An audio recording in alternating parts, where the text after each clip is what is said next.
Hello friends, મારું નામ શુભમ છે. હું આધોઈ ગવર્મેન્ટ હાઈસ્કૂલમાં વોકેશનલ ટ્રેનર તરીકે ફરજ બજાવું છું. આપણે છેલ્લા લેક્ચરમાં જોયેલું કે ડાયોડ વિશે જોયેલું હતું. તો ડાયોડ એ રેક્ટિફિકેશન માટેની પ્રક્રિયા માટે રેક્ટિફિકેશનનું કાર્ય કરે છે. કોઈપણ વીજ પરિપથમાં રેક્ટિફિકેશન કરાવવું હોય એટલે કે રેક્ટિફિકેશન એટલે આપણે જોયેલું હતું કે એસી વિદ્યુત પ્રવાહને ડીસી વિદ્યુત પ્રવાહમાં રૂપાંતર કરવાની પ્રક્રિયાને રેક્ટિફિકેશન કહે છે. હવે રેક્ટિફિકેશન છે એને આપણે આજે થોડું ડીપમાં જઈને એટલે કે થોડું વિસ્તૃત રીતે જાણવાનું છે. હવે રેક્ટિફિકેશન તેમજ તે એસી વિદ્યુત પ્રવાહ કેવી રીતે એના વેવફોર્મ ઉપરથી આપણે થોડુંક વધારે વિગતવાર જાણીએ. તો હેડિંગ લખીએ રેક્ટિફિકેશન.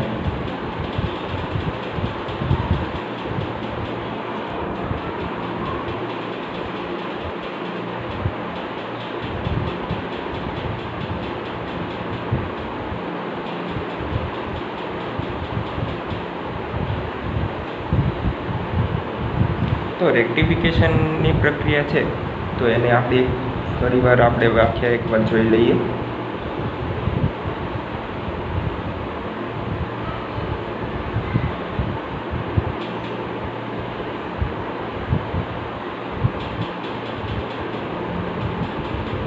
એસી વિદ્યુત પ્રવાહને ડીસી વિદ્યુત પ્રવાહમાં રૂપાંતર કરવાની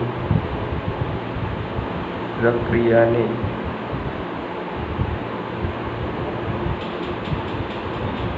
રેક્ટિફિકેશન કહે છે. તો આ થઈ ગઈ આપણી વ્યાખ્યા કે એસી વિદ્યુત પ્રવાહ જે હવે એસી વિદ્યુત પ્રવાહ કેવી રીતના હોય છે તે જોઈ લઈએ અને ડીસી વિદ્યુત પ્રવાહ કેવી રીતે હોય છે. આપણે જ્યારે વીજ પરિપથમાં જુદા જુદી સ્ત્રોતો વિદ્યુત પ્રવાહના એસી વિદ્યુત પ્રવાહના સ્ત્રોત ડીસી વિદ્યુત પ્રવાહના સ્ત્રોત વિશે જાણ્યું હતું ત્યારે આપણે જોયેલું હતું કે આપણે એસી વિદ્યુત પ્રવાહને આવી રીતે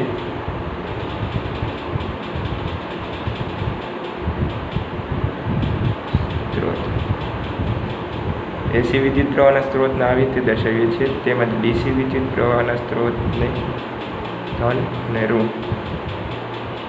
આવી રીતે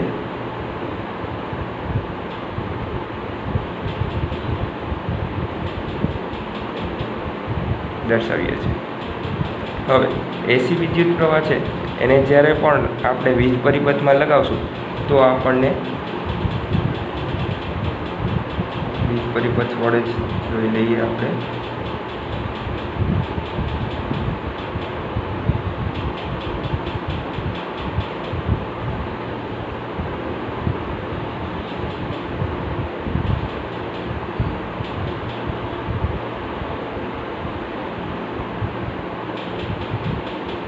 એસી અહીંયા આપીએ છીએ, એસી વિદ્યુત પ્રવાહ આપીએ છીએ.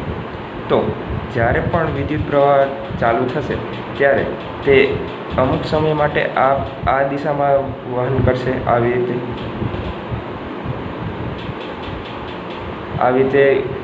વહન કરશે. ત્યારબાદ અમુક સમય પછી આ વિદ્યુત પ્રવાહની દિશા ઉલટાઈ જશે અને તેની દિશા આનાથી વિરુદ્ધ દિશામાં એટલે કે આ દિશામાં વિદ્યુત પ્રવાહ પસાર થવાનું શરૂઆત થશે. એટલે અમુક સમયે આવી રીતના અલ્ટરમાં થતું રહેશે. અલ્ટર એસી વિદ્યુત પ્રવાહનું ફૂલ ફોર્મ જ છે અલ્ટરનેટિંગ કરંટ. એટલે કે જે વિદ્યુત પ્રવાહ છે એની દિશા અમુક સમય બાદ બદલાતી રહે છે. એટલે કે થોડોક સમય ધારો કે 5 સેકન્ડ માટે એક વિદ્યુત પ્રવાહ આ દિશામાં વહે છે તો બીજી 5 સેકન્ડ માટે વિદ્યુત પ્રવાહ આમથી આ દિશામાં વહેશે. પાછી 10 થી પાછી બીજી 5 સેકન્ડ માટે વિદ્યુત પ્રવાહ આ દિશામાંથી આવે છે અને એના પછી ફરીથી 5 સેકન્ડ માટે એનાથી ઉલટી દિશામાં વિદ્યુત પ્રવાહ હશે. આ તો એક ઉદાહરણ છે. આટલો બધી સેકન્ડ સુધી આટલો લાંબો સમય સુધી એક દિશામાં ન વહે. ખૂબ જ ઓછા સમય માટે આ એક દિશામાંથી બીજા દિશામાં ફરતા એને બહુ જ ઓછો સમય લાગે છે. પણ હું તમને એક સાદા ઉદાહરણ વડે સમજાવું છું કે 1 થી 5 સેકન્ડ સુધી સેકન્ડ માટે આપણે અહીંયા આ બિંદુને A લઈ લઈએ, આ બિંદુને B કહી દઈએ. તો A થી B વિદ્યુત પ્રવાહ વહે છે. હું ફરી વાર કહું છું કે આ એક ઉદાહરણ છે, કારણ કે જે આપણે રોજિંદા જીવનમાં જોવા જઈએ તો ખૂબ જ ઝડપથી એસી વિદ્યુત પ્રવાહ છે એની દિશા બદલાતી હોય છે. ખૂબ જ મિલી સેકન્ડમાં એના એક દિશામાંથી બીજી દિશામાં એનો બદલાવ થતો હોય છે વિદ્યુત પ્રવાહ વહેવાનો. તો આ તો એક ખાલી ઉદાહરણ છે કે 1 થી 5 સેકન્ડ સુધી આપણે ધારીએ તો A થી B સુધી આવી રીતના વિદ્યુત પ્રવાહ વહે છે. આ દિશામાં એમાંથી નીકળે છે, આરમાંથી પસાર થઈને બીમાંથી પાછું પ્રવેશ કરે છે. તો A થી B તરફ વિદ્યુત પ્રવાહ. હવે 5 થી 10 સેકન્ડ ગણીએ તો હવે શું થયું કે 1 થી 5 સેકન્ડ સુધી A થી B સુધી વિદ્યુત પ્રવાહ વહેતો હતો. હવે એનાથી ઉલટી દિશામાં એટલે કે B થી A તરફ આપણને વિદ્યુત પ્રવાહ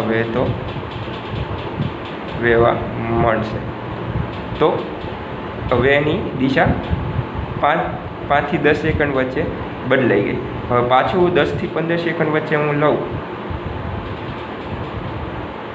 તો પાછું A થી B તરફ વિદ્યુત પ્રવાહ વહેવા મળશે. એટલે હવે આપણને ખબર પડી કે 5 સેકન્ડના ગાળામાં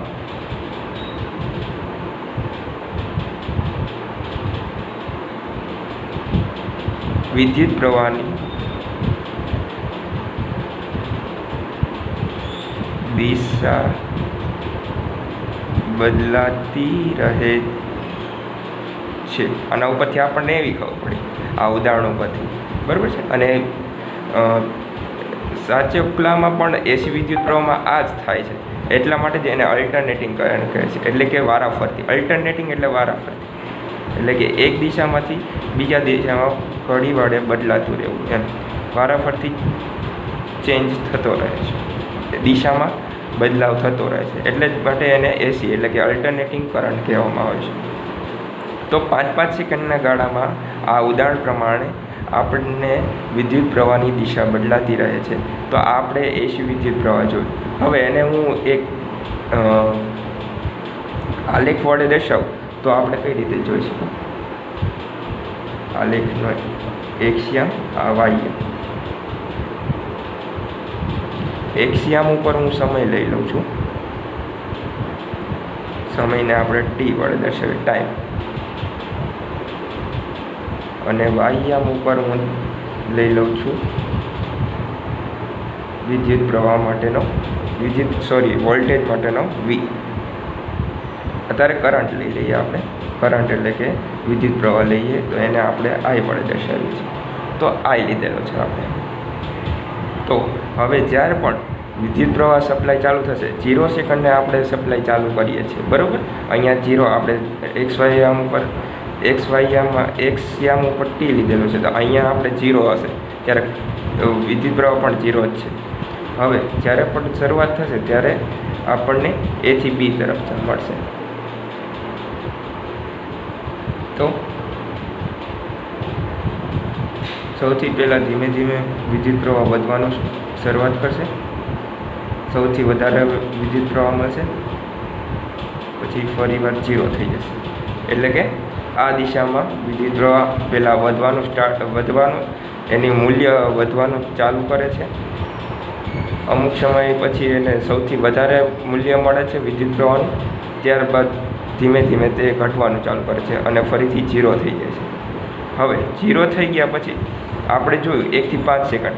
હવે અહીંયા હું આ ઉદાહરણને ઇમ્પ્લિમેન્ટ અહીંયા કરું એટલે કે 0 સેકન્ડ અહીંયા 0 થી 5 લઈ લઈએ 0 થી 5 સેકન્ડ એટલે કે અહીંયા 5 સેકન્ડ સુધી A થી B તરફ વિદ્યુત પ્રવાહ આ દિશામાં ધન આપણે અહીંયા ધન લઈ લઈએ છીએ આ બાજુ ધન આ બાજુ વહે ત્યારે અહીંયા ઉપરની બાજુ આલેખની ઉપરની બાજુ આપણે ધન લઈએ છીએ આ ધન બાજુ છે આ ઋણ બાજુ છે નીચલી બાજુ બરાબર છે તો આલેખમાં જોયું આપણે ધનથી ઋણ તરફ વિદ્યુત પ્રવાહ વહે છે તો અહીંયાથી ધન આલેખ દર્શાવવાનો આવશે જ્યારે આમ વિદ્યુત પ્રવાહ વહેશે ત્યારે હવે જ્યારે ઋણથી ધન તરફ વહેશે ત્યારે ઉલટાઈ ગયેલી દિશા છે તો ત્યારે આપણે આલેખને પણ ઉલટાવવો પડશે એટલે કે એની જે નીચેની દિશા છે ત્યારે આવી રીતે વિદ્યુત પ્રવાહ વહેતો હશે તો આપણે અહીંયા 0 થી 5 સેકન્ડ સુધી A થી B તરફ વિદ્યુત પ્રવાહ એને આપણે ધન લીધેલો છે ધન એટલે ઉપરની આલેખમાં ઉપરની દિશામાં હવે જ્યારે 5 થી 10 સેકન્ડ હવે અહીંયા 10 સેકન્ડ 5 થી 10 સેકન્ડમાં શું થાય છે કે B થી A તરફ વિદ્યુત પ્રવાહ વહે છે તો B થી હવે ઉલટાઈ ગયેલી દિશા છે અને આપણે અહીંયા ઋણ નિશાની લીધેલી છે એટલે આપણે આલેખમાં પણ ઋણ બાજુ જ દર્શાવવું પડશે તો એથી આપણે આ દર્શાવ્યું તે પ્રમાણે બરાબર છે હવે પાછી ફરીથી હવે 10 થી 15 સેકન્ડ લેશું તો 10 થી 15 સેકન્ડમાં ફરીથી આ ગ્રાફ છે એટલે કે આલેખ છે એ ફરીથી આવી રીતના પુનરાવર્તન થશે જેમ અહીંયાથી થાય છે તેવી રીતના જ હવે આગળ પણ આવી રીતના ચાલતો જશે હવે આગળ ચાલતો જશે તો આ થઈ ગયા આલેખ એસી વિદ્યુત પ્રવાહને આલેખમાં દર્શાવવાની રીત તો આવી રીતે આપણે એસી વિદ્યુત પ્રવાહનો આલેખ દર્શાવી શકીએ તો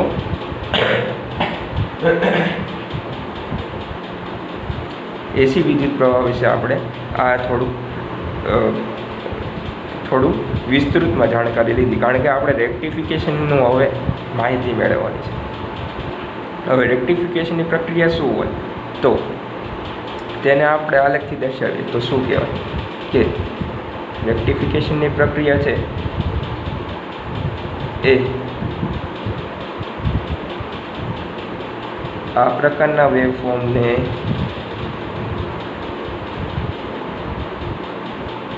આપણે ડીસી વિદ્યુત પ્રવાહના વેવફોર્મ કઈ રીતે જોઈશું આ પ્રકારના વેવફોર્મમાં રૂપાંતર કરવાના છે એટલે કે જે એસી વિદ્યુત પ્રવાહ છે આ એસી વિદ્યુત પ્રવાહનો વેવ છે આલેખ છે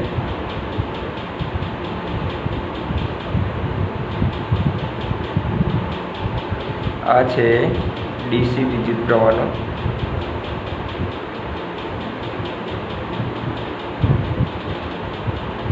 આલેખ છે તો આમાંથી આમાં રૂપાંતર કરવાની પ્રક્રિયા હવે આપણે સમજવાની છે એટલે કે રેક્ટિફિકેશન એસીમાંથી ડીસીમાં રૂપાંતર કરવાનું હવે આપણે અહીંયા તમને એવું પ્રશ્ન થાય કે અહીંયા આવી રીતના સીધી લાઈન કેમ દોરેલી છે અહીંયા પણ સમય ટી છે અહીંયા જેમ ટી છે અહીંયા આઈ છે અહીંયા પણ એ પ્રકારે આઈ જ છે એટલે કે વિદ્યુત પ્રવાહ તો આપણે અહીંયા આલેખ છે એ વિદ્યુત પ્રવાહ અને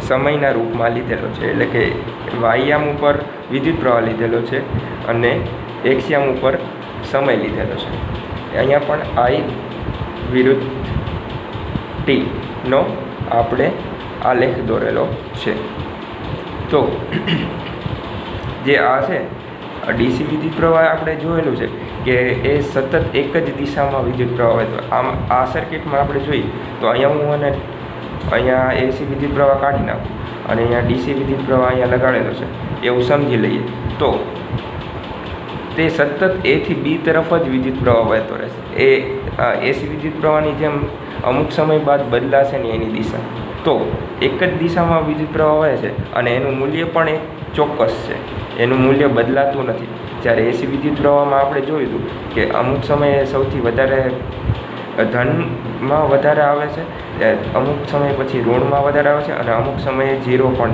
થઈ જાય છે વિદ્યુત પ્રવાહ પણ ડીસીમાં એવું નથી થતું ડીસીમાં અમુક મૂલ્યનું વિદ્યુત પ્રવાહ કે વોલ્ટેજ છે એ આપણને સતત મળતો રહે છે અને તે સમય સાથે કંઈ બદલાવ થતો નથી. તો એના માટે આપણે એનો આલેખ આવી રીતે દર્શાવીએ છીએ. આ 0ની લાઈન છે આપણે સમય માટેની, અને એના માટે અહીંયા કંઈ કોઈ પણ મૂલ્યનું આપણને વિદ્યુત પ્રવાહ સતત કોઈ પણ સમયે એક સરખો જ મળતો રહેશે, એની કોઈ દિશામાં બદલાવ થતો નથી. એટલા માટે આ થઈ ગયો ડીસી વિદ્યુત પ્રવાહનો ગ્રાફ. આપણે એસી વિદ્યુત પ્રવાહનો ગ્રાફ તો આલેખ તો જોયેલો જ હતો. તો હવે આ પ્રક્રિયા કરવાની છે, એટલે કે આ થઈ ગઈ રેક્ટિફિકેશનની પ્રક્રિયા. તો એના માટે વીજ પરિપથમાં આપણે હમણાં જોયેલું હતું કે ડાયોડ છે એ રેક્ટિફિકેશનની પ્રક્રિયા માટે જવાબદાર છે. તો એ હવે કઈ રીતે થઈ શકે, તો એ આપણે હવે આગળના લેક્ચરમાં જાણવાનું છે. તો એ આપણે આગળના લેક્ચરમાં જાણીશું. Thank you.